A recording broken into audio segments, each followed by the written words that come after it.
Welcomes to மாருதிஸ் kitchen. இன்னைக்கு நம்ம ஒரு வெண்டைக்காயும் உருளைக்கிழங்கையும் சேர்த்து ஒரு மசாலா எப்படி செய்யலாம்னு பார்க்கலாம்.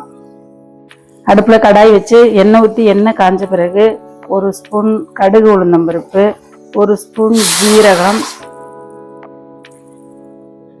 கொஞ்சமா கருவேப்பிலை இது போட்டு இது மூணும் பொரிஞ்ச பிறகு நறுக்குன பெரிய வெங்காயம் கொஞ்சம்,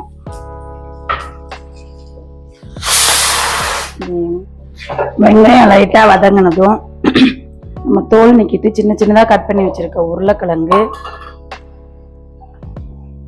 கொஞ்சமா மஞ்சள் பொடி போட்டு இதையும் ஒரு வதக்கிக்கலாம்.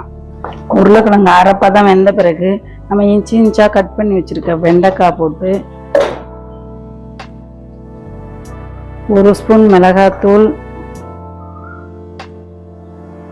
ஒரு ஸ்பூன் மல்லித்தூள், அரை ஸ்பூன் கரம் மசாலா தூள்,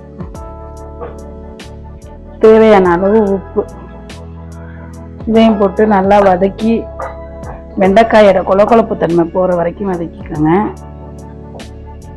அவ்வளோதாங்க. வெண்டைக்காயோட கொலகொலப்பு தன்மையெல்லாம் போகிற வரைக்கும் வதக்கி எடுத்துட்டோம்னா நம்ம வெண்டைக்காய் உருளைக்கிழங்கு மசாலா சூப்பராக ரெடி ஆயிடுச்சு. நீங்களும் ட்ரை பண்ணுங்க. வீடியோ பிடிச்சிருந்துச்சுன்னா லைக் பண்ணுங்க, ஷேர் பண்ணுங்க, கமெண்ட் பண்ணுங்க. மறக்காம பெல் ஐகானை கிளிக் பண்ணிட்டு மாருதிஸ் கிச்சன் சேனலுக்கு சப்போர்ட் பண்ணுங்க. பாய்.